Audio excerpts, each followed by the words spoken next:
Omaha Reads. So a big round of applause for Jonis.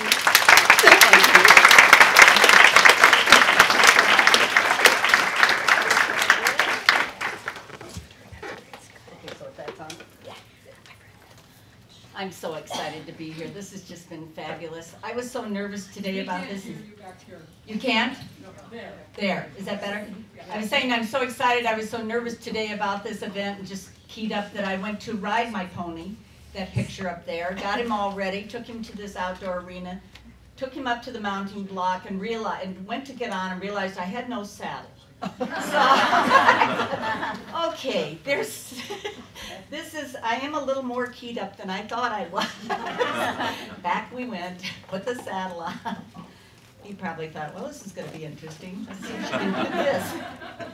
I'm going to talk to you about a couple of things tonight, and then I'm going to show you some slides that relate to the book and that time. The first thing I'm going to talk about, well, first I want to thank Amy, by the way, Amy Mather, who's just fabulous, and she has made such a wonderful event out of the Omaha Reads, and I want to thank all of the Omaha Public Library staff. They are our heroes. They save literature, and we just can't do enough for them. And I want to thank all the readers in Omaha who selected my book. I'm so pleased and moved by your kindness and your support. So I want to talk first real quickly about why a woman like me became involved in writing about the West. And this is the third book I've placed in the Omaha Sandhills. And I've spent a lifetime being involved and interested in the West. So I'll just have at it. I have to just come out and admit it. I'm a cowgirl at heart. I grew up in rural Nebraska outside Omaha in a large family, and each summer we kids were given the choice of a pair of sandals or sneakers. I chose cowboy boots. Inconvenient, yes, especially running to keep up with the older kids or chase the golden retriever who regularly got out, and trying to make my own escape from the vicious black rooster who patrolled the orchard and acre of vegetables my father grew to feed his brood. Every birthday and Christmas I asked for a horse, but received instead a toy gun and holster. Remember those? A cowboy hat, a red felt vest, and skirt trimmed in white fringe. I ignored the jokes of my siblings and classmates. I befriended any person with a horse that would ride by my house and let me climb up behind the saddle. My legs pinched purple with bruises as we trotted along. I could close my eyes and see the landscape open and roll empty before me into the West. Finally, my grandfather returned to the land and bought a farm north of Omaha. And after much begging on my part, an old horse. After he neglected to also buy a saddle and a bridle, I managed to learn to ride bareback with a war bridle fashioned from a piece of cotton clothesline. When he finally relented and bought a saddle and bridle, they were the oldest, most cracked, worn-out pieces of leather possible. I can almost imagine they were free. They were so dry and brittle. But they meant freedom and a way to climb on the horse without having to find something tall enough. More important, it meant I could hit the road. I don't know why my grandparents never worried when I packed a sandwich and left of a morning, returning late afternoon, making sure the horse wasn't sweaty and blowing hard, because a cowgirl always treated their horse better than themselves.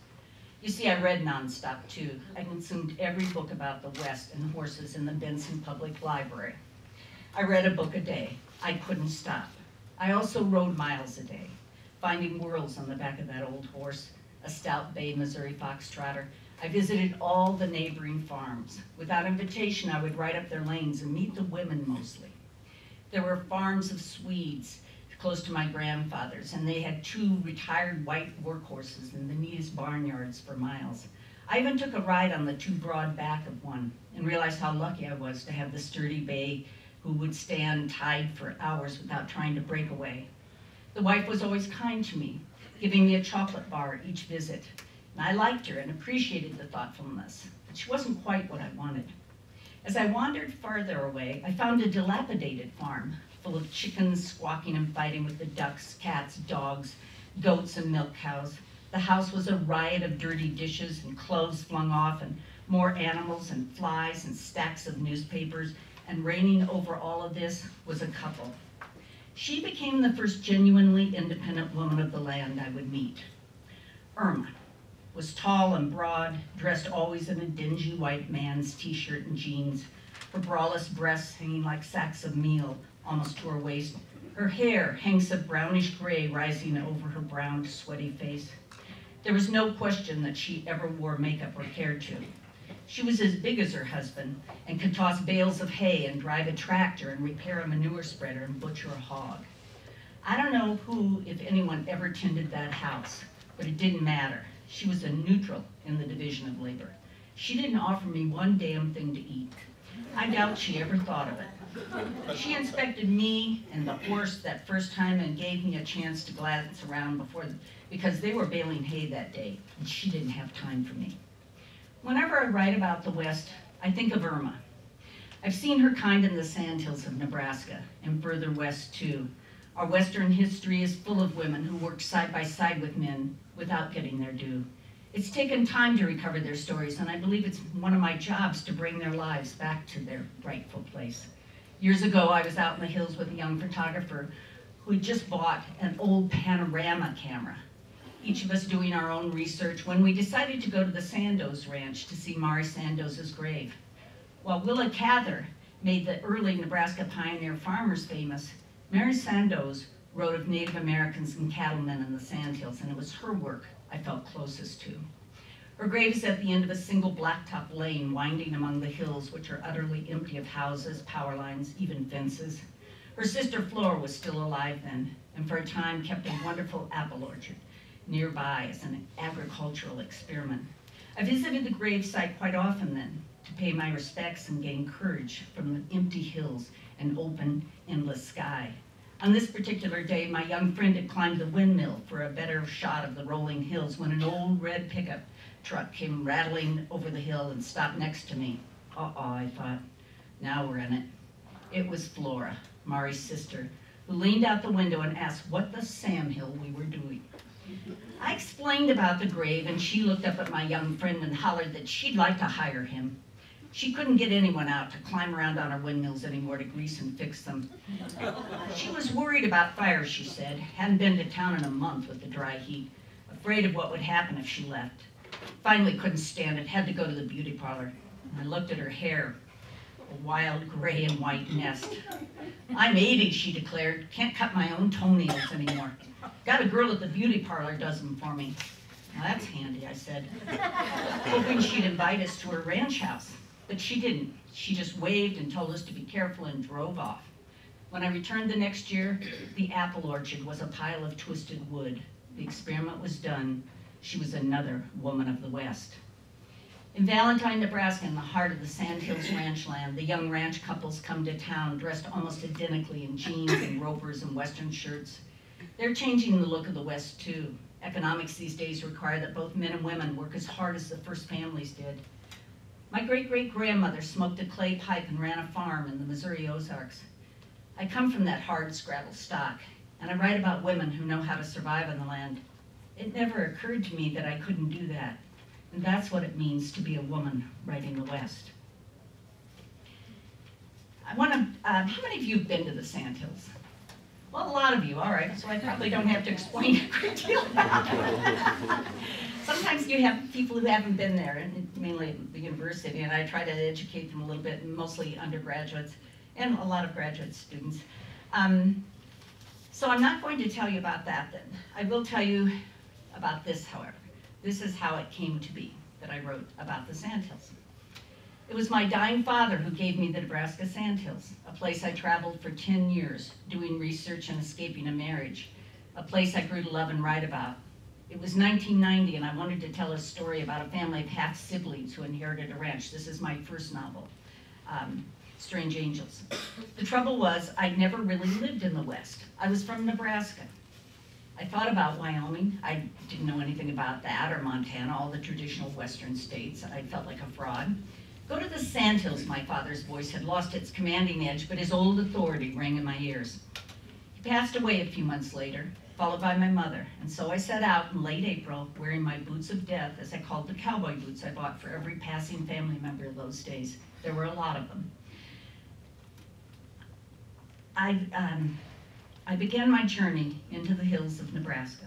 That journey would eventually take me to Pine Ridge and Rosebud Reservations in South Dakota, and all the way to Cheyenne, Wyoming, and the Bighorn Mountains. I couldn't stop driving.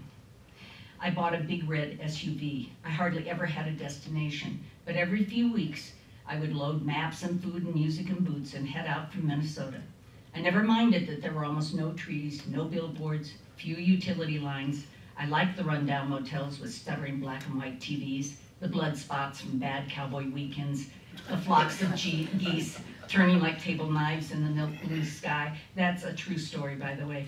All the way up to the ceiling and then down the mattress I was on. I thought, this is weird, but I was trying to imagine how that person accomplished that. I would stay in this great, anybody know the Dunes Motel in Valentine? Oh, yeah. Yeah, well, it's maybe been renovated, but when I stayed there, Mary, the 88-year-old woman who owned it, she always put me in the same room, and it had this terrible TV, and it took me a few years to realize other people got better TVs. They would be put in rooms where the TVs really worked, and they had color and things like that. But she designated where I was going to be, so I just followed her. It was a cool summer morning when I first visited the site of the Wounded Knee Massacre of 1890 on Pine Ridge Reservation. Navigating my SUV down the bumpy dirt road, I was struck by how modest the place was. As soon as I climbed out, I noticed the bare ground, the grass struggling in the cracked earth, the spare concrete marker commemorating the estimated 300 Native people who were killed by the 7th Cavalry. I looked carefully underfoot to make sure I wasn't standing on the filled mass grave of the stripped bodies the Army buried the next day. Around the apron of the monument lay unsmoked cigarettes and bags of tobacco, an ongoing tribute to the fallen spirits. Overhead, the cry of a red-tailed hawk made me raise my eyes. He was keeping watch. I can never forget that day or what happened there. It wasn't until I was finishing my last novel, The River Wife, in 2006 that I was given the other part of the story she told me. The firstborn male is taken at the age of 4 or 5 to be raised by his grandfather without pity and comfort of any kind, so he can be toughened to inherit and run the thousands of acres he will own. Sometimes I hear a story inside me, like the click of a key opening the pins of a lock. I put it beside the Wounded Knee Massacre, feeling as the two began to grow together until the day I sat down to write the first scene of J.B. Bennett riding to his death, the day he is going to reclaim his son Cullen from his father Drum. It's very rare for me to keep the opening of a novel from the beginning, draft to the end, but J.B. is always there, always riding fatalistically across his beloved hills, remembering his wife Dulce, who has left him and will only return when he brings Cullen home. What follows, the murder of a young Native girl, the discovery of the two bodies together, brings Dulce home with her friend Rose at dawn, whose sister has been killed. Behind these killings, there is the shadow of Wounded Knee, where 10 years earlier, the men of the novel found themselves as participants and witnesses. I think my father, who gave me the hills and a love of history, would have enjoyed this book, the third I've written about that place. Against the beauty and rawness of the sand hills, both Native American and white families struggle to survive, broken and mended again and again by the very human belief in love and the land. So the final thing I'm going to talk about briefly, and then we'll do some slides, is on one of my trips, I'll tell you about it. I was on the Rosebud Reservation, and I stopped at a Catholic church. I'm going to show you this church, and I'll tell you what I saw there. It was pretty profound, and it really stuck with me. It made the massacre so indelible I couldn't escape it. So I stored that, and it waited for years till I found the way to write about it. It was a typical hot, sun-soaked day in August when I entered the cool shadows of the small Catholic church on the Rosebud Reservation in South Dakota 25 years ago. A Lakota woman in a long brown skirt and plain white shirt graciously asked if I would like her to show me around. And I followed her as she explained that the wall decorations in traditional Lakota colors and the paintings were all done by Native artists. It was startling to see the beautiful renderings of familiar biblical images through local eyes, and strangely moving too. Then we went to a small museum where she paused in front of a series of drawers built into the wall. "Have you heard of the massacre at Wounded Knee?" she asked in a quiet voice. I nodded, unsure what was next. It took both of her hands to pull the wide, shallow drawer open, although it slid with a mere whisper. She stepped aside and let me stare at the contents. A frayed, homemade shirt painted the pale blue of the Dakota sky, decorated with figures of butterflies, birds, buffalo, and antelope, among all number of animals. It took my breath. I had only read about these shirts, had never hoped to see one. Years later, a Native American friend told me the woman should not have displayed it for a white person because it was sacred. I felt ashamed and grateful both. At that moment, though, I felt the power like a faint mist rising from that shirt with the frayed neck and hem, blue paint flaking in places, the red not the color of blood, the yellow and white as saturated as the day the maker drew the lost figures. It was a homely piece of clothing, yet as rare as a piece of the true cross for believers. I understood why it belonged in the church and why my guide was protective of it. I don't know exactly why she chose to show it to me, but it was a gift that stayed with me over the years. You could say that the massacre at Wounded Knee that took place 127 years ago was because of a shirt like the one I saw, which somehow survived the slaughter of over 300 women, children, elderly, and a few young warriors. For over a year, Native peoples had been gathering on Pine Ridge Reservation, drawn by a new religious ceremony, the ghost dance. There was no violence, nothing but half-starved people desperate for hope, dancing, chanting, and playing drums in nonstop worship to bring back their old world. The promise was that the buffalo would come down the red road, leading all the other animals to restore the earth and bring the vanquished people back their land and their lives. With the perspective of contemporary culture and distance, it is amazing that such worship would threaten the white settlers, government agents, and army, but it did. Despite being ordered to stop dancing, the people continued. Despite being hungry because the Indian agents denied them subsidies and they weren't allowed weapons or means to hunt the game that had been driven away from the reservation, they danced. They danced in the summer heat and into the winter cold of November and December, their feet wrapped in rags. As the army gathered, hauling in their newest and biggest cannons and guns, the people added another promise for their return to prosperity. They made ghost shirts that would stop the bullets of the guns pointed at them by drawing on the power of their connection to the sacred animals, the earth, and the sky. Nothing could stop the dance that would bring the old world back. It is a gift to possess such a powerful belief. And the day I saw the ghost shirt, I felt a tiny surge of the hope it carried that made me believe it might be possible to experience that transformation of reality. For 25 years, I have thought about the two realities presented that day on Rosebud and all those years earlier on Pine Ridge at Wounded Knee Creek. A pragmatist would join the army and laugh at the notion of a shirt that could repel bullets and a dance that could bring back a nearly extinct animal that had been slaughtered to make room for white settlements. If these beliefs were so absurd, so patently ridiculous in the face of reality, why were the authorities so afraid? That's what the shirt says to me, such a homely object, yet still powerful enough to bring down the wrath of an entire government. Is there a fear, a suspicion, or a hope that lurks in the back of our minds that the official reality isn't as real as it claims to be? Humans, especially governments and armies, have a history of killing what they don't understand, what they fear. A painted blue cotton shirt waits in the cool dark of a drawer in a little church in South Dakota, holding the secret. One last thing. We're not going to end on such a grim note. Hang in there. We know, I read a lot of the accounts from newspapers of what was going on in the editorials, and this one particularly struck me. It was published January 3rd, 1891. The Aberdeen, South Dakota Saturday Pioneer, the editor called for the total extermination of the Indians.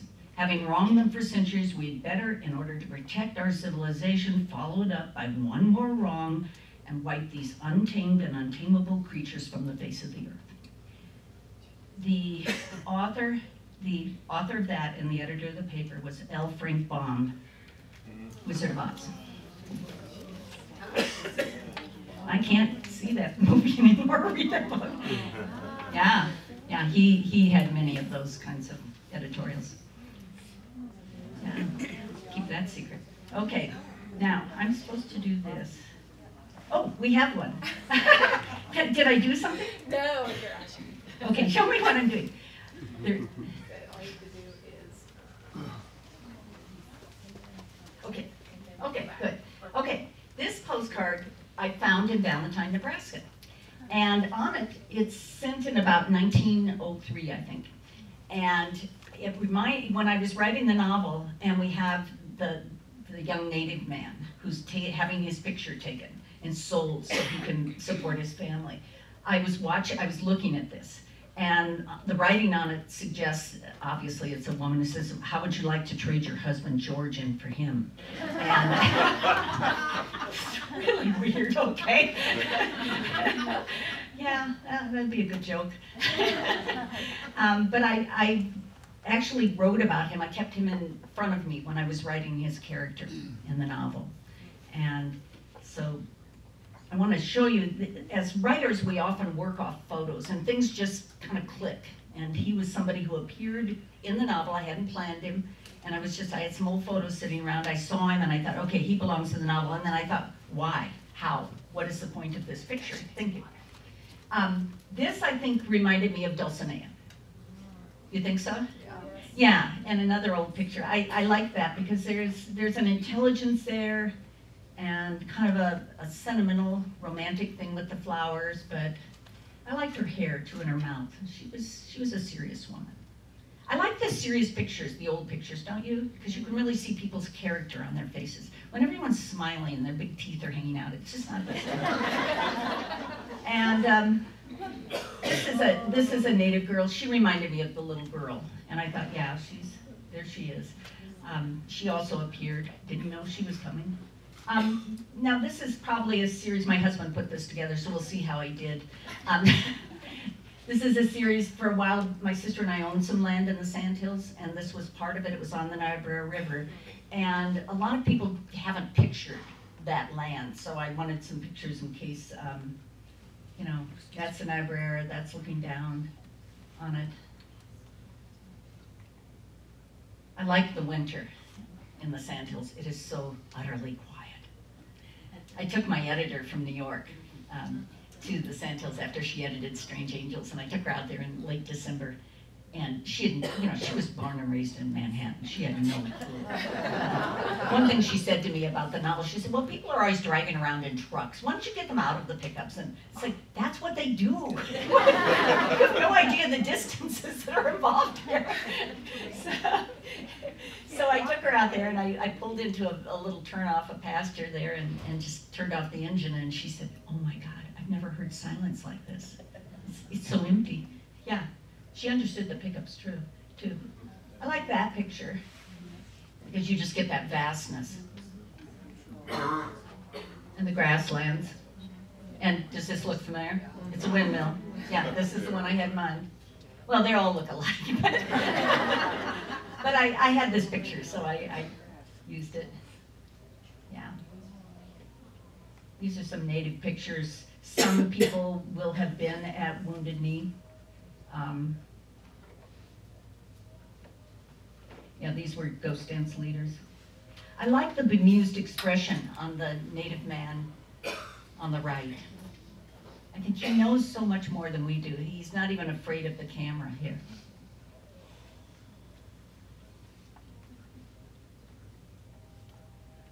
Now these are the men getting ready.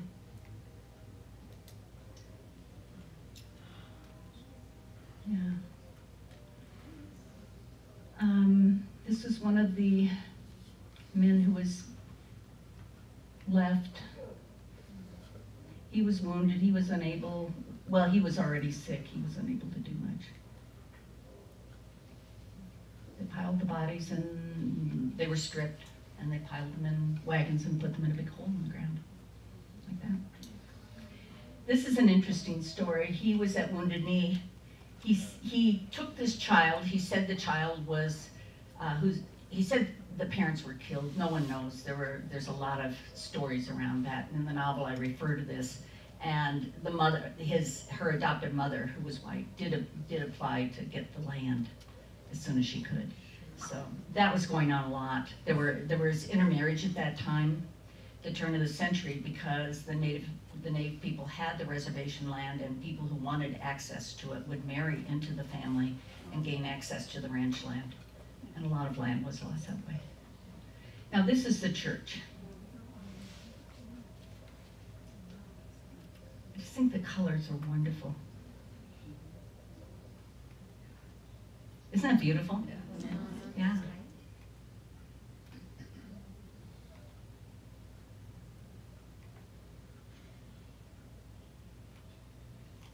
Okay, that's it. So, question and answers. Or questions and some kind of answer, yes. Okay, we have a microphone, so I'm gonna. Oh, good.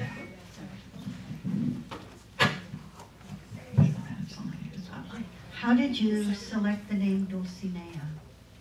You know, that name just came to me. Often names just appear. And people have said, oh, you were thinking of Man of La Mancha, Don Quixote, and I thought, no, I wasn't, but why not? It came from my unconscious, so maybe, yeah. But I just love the sound of it. It really, it's a lovely word, isn't it? Yeah.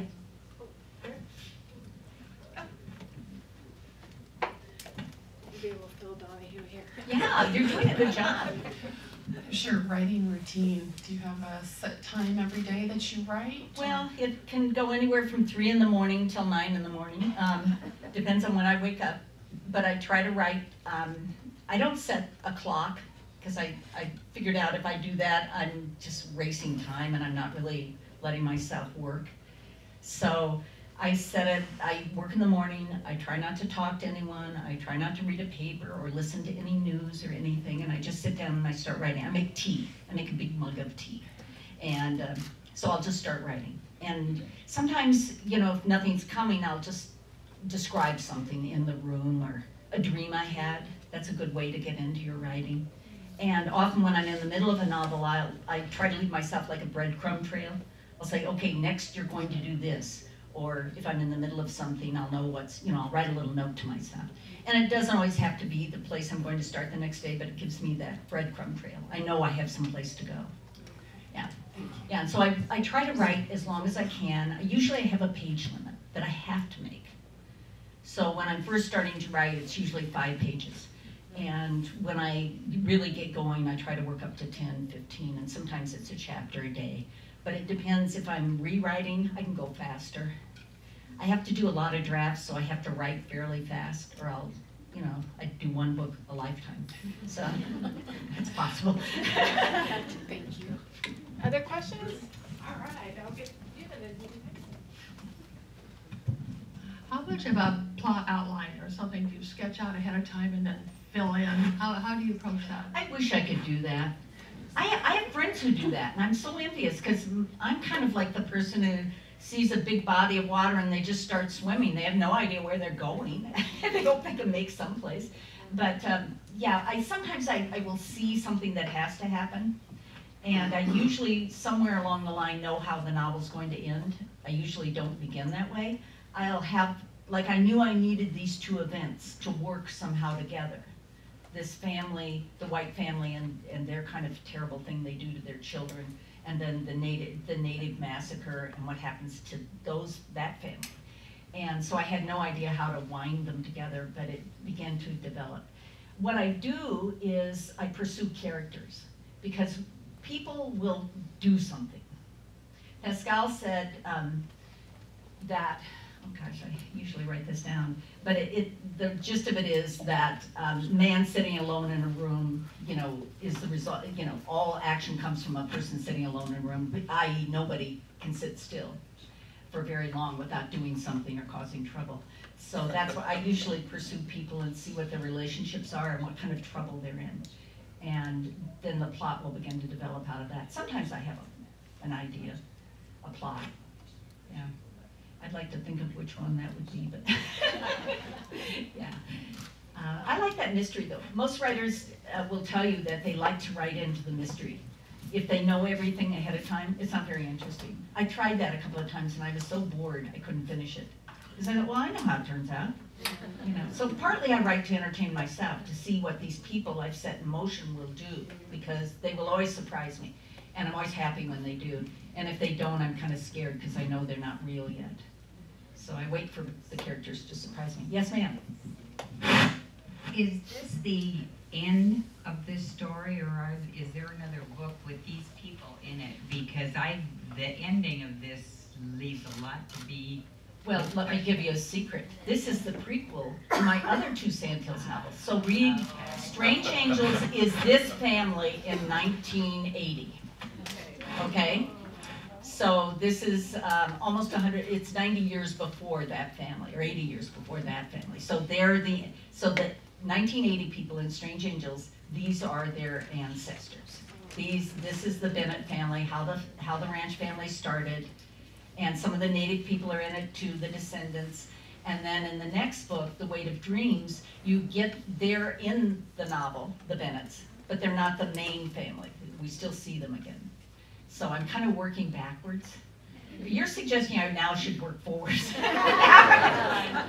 I always imagined I would write a trilogy, and I'm the only one who sees that. I've never had an editor who thought, yeah, great idea, trilogy. They just ignore you when you say things like that. I have a new editor for this book, and I said, you know, I wrote these other two books with related people. Yeah, I said, maybe you should read this. No, that's okay. We'll just, like, okay. So she ignored all that, and that's fine, because it was a different book, I guess, and a different time. And but yeah, do you think I should write them a little further on now? Yeah. Well, I've got to go to Missouri. The next one is, I have the third book in my Missouri trilogy to work on. And those are people who are only more distantly related.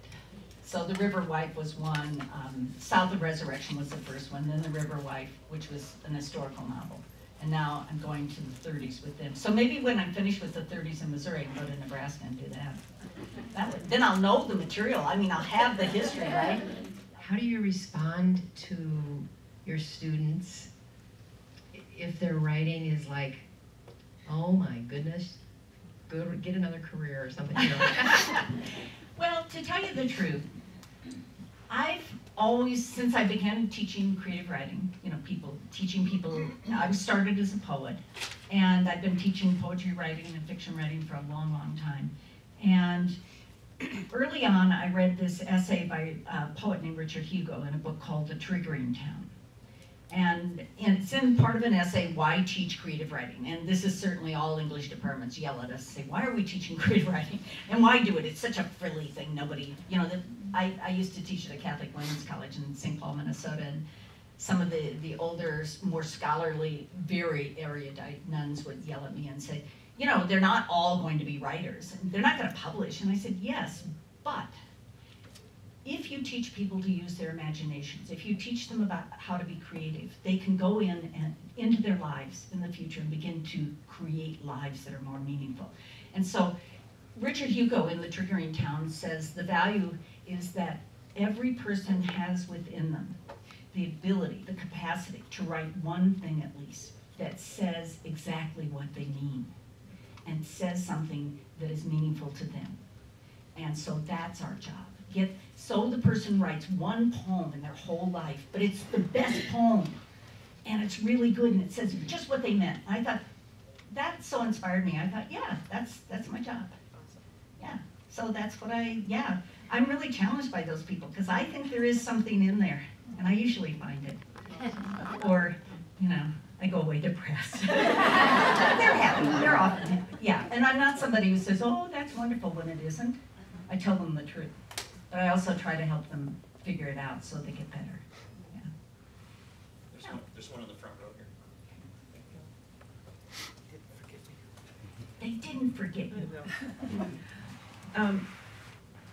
When they brought the legal papers up, and they had the land was actually, that JB had written the will, I had kind of a sigh of relief, but then at the same time I thought it's so tenacious, because they're just papers that are being handed over to, you know, Percival, and who is he, and then Drum can do. So what kind of research did you do to delve back into how attorneys in law handled things back then. Not that far. Yeah, my sister's a lawyer, so, yeah. I have one who's a lawyer and one who's a doctor, and boy, I can write about wounds. I can write about illness, you have no idea. And the law stuff, I got that. Yeah, so she helped me. Okay. And, yeah. And, yeah, the will thing is touchy. You know, as long as something's been filed somewhere and it hasn't been destroyed. Yeah. And that's the question. Because somewhere in there he said there's a copy. Okay. Yeah. All right.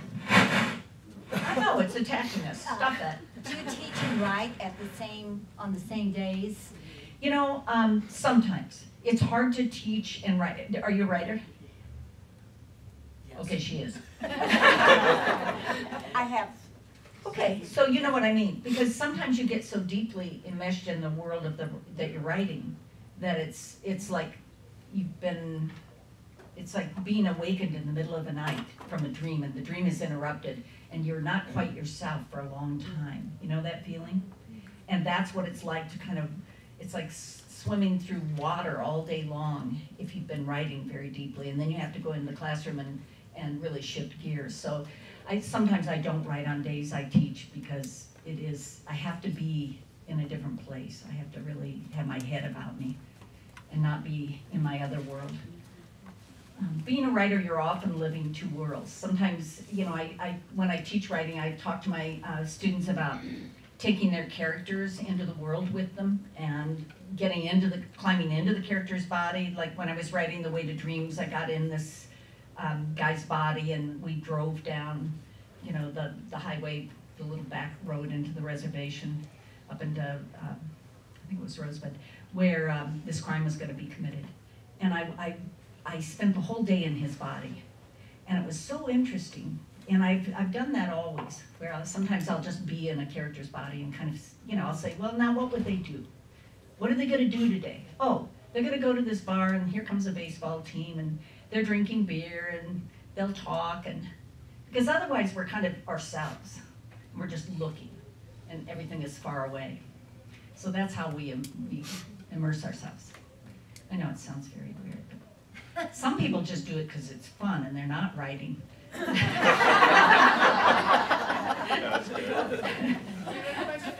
Yes.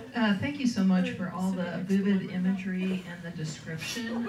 It was just mesmerizing and I have that audio, so I was listening to it. It was just wonderful. But my question has to do with some of the graphic violence in the book. Did you find that through research, or how did you depict that? Because there were several scenes that were really gripping. Well, there is research involved, but I also, you know, I'm a member of this world we live in, and there's graphic violence around us all the time. It's depicted constantly. It's as if we're in love with death, and we have to see it over and over and over. But as everything enters the imagination, so does the graphic violence, and sometimes that's the only way. This is a story about a very, you know, a massacre, and a terrible thing that was done to a child. So there's a lot of graphic violence in that world, and I don't shy away from depicting it. I feel like I have to write that. I'll write about lovemaking in the same way. I'll write about the joyous times families can have, but I have to write about the other thing too. I know that's hard for readers sometimes, and you know, it's so hard to get through the veneer of living, of all the things that we code our imaginations with, to not deal with what's really going on, or to insulate ourselves. We have to, because we can't survive otherwise. So sometimes we have to use things like graphic violence to punch through, to jar people, to make them awaken again. And you know, I try not to do it for its own sake, but I'm not going to avoid it. My sister, the doctor, that was her big criticism of the book. You know, don't you love relatives? They call you, I think, oh, because I've always liked her as a reader. And I said, oh, she read it. Oh, nice. And she says, yeah, I made a list of things I problems I had, and here it is. Oh no, you're going to critique my book now. So much for sisterly support. Okay, that works. And she was worried about the graphic violence, and yet I've read some of the other books she's read, and there's a lot of violence in books today, in some of them, when it needs to be there. You know, if you're writing about World War II and the concentration camps, those are violent experiences, and you have to write about it. You have to make the reader feel it. And the problem is, you've seen it over and over. So how to get through that? How to get through that kind of way we don't want to engage in it anymore? And how to make the reader feel it again so it becomes meaningful again. Did it bother you? Or I found it really difficult. yeah. And of course, that's the way it was meant to be. Well, I know, I want it to be hard. And I'll tell you the truth, when I write those things, there's a terrible thing that happens in The River Wife, my last book. And it was very hard to write. All of these things are very hard to write. And sometimes when I have to rewrite them, which I do over and over, that's very difficult. You know, I'll cry when I read them. There's one that I can't even think about, this one thing that happens in that novel without crying, in this novel. Even as I say it, I feel like, you know, I could cry now. But I think that's good, because I want my readers to be moved. If I'm moved, I hope my readers are moved. And if you're moved, we might change things. It might make us aware of the world in a way we're not aware, or we can't afford to be aware every moment. Yeah. We have a question over here, and we're going to take one more so we can get Jonis outside signing books. Oh, yes. A question about the writing process, and I know you worked years on this book. You've already established that you don't seem to have an editor who quite gets you. She doesn't bother to read your books. No, She's not every from writer okay. has an editor who doesn't get them. But every writer has an Believe me when I tell you. But how do you deal with that after you submit your baby to this person 2,000 miles away? Then do they rewrite it? Do they just make editorial grammatical changes? How do you Well, they relate do to it that all. person? They don't rewrite it. They send you what's called an editorial letter, which is anywhere from 2,000 to 2,000 pages, saying everything that you need to look at. And they make suggestions. Well, you know, this doesn't come across, and she was right about a lot of it. She really was. And we negotiate on some of the things. And I was just miffed that she didn't want to read the other books. But you have to understand about editors. They are so, you know, it's like business everywhere now. They are doing twice as much work as they ever did, and they're supposed to be 2 or 3 times as productive, so they don't have time to just read. They're reading manuscripts nonstop. I don't know how they could stand to read the same manuscript 5 and 6 times. I couldn't do it. I can do my own work, that's special, but they're other people's work. No, that's hard. So I don't mean to say that, you know, she's a great editor. And she was very effective. But yeah, every writer will complain about their editors. They are grateful at the end, but during the process, we're all cursing them nonstop. And they do. They'll say everything. Now the copy editing, which is your grammar and your you know, things like that, and consistency. That's a later process. And thank God for that person. They go through and make sure, like in The River Wife, I have this kind of provincial French character, you know, spoken, and this person researched over and over, checked out Canadian French, all these things so that he could get the right French. And I thought, thank God, because I didn't have a clue. I was doing the best I could, but so that's the kind of thing that a copy editor does. Yeah. Yeah. And we have one last question here. Can you tell us about the people in the locket? Is that going to give something away? No, they're Chance's family. They're his mother and father. And somebody else asked me that question recently, and that's who they are. And he doesn't care. You know what they do to, yeah. So that's why he does what he does. Yeah. So some people have read it, so we have to talk and code here. Well, some people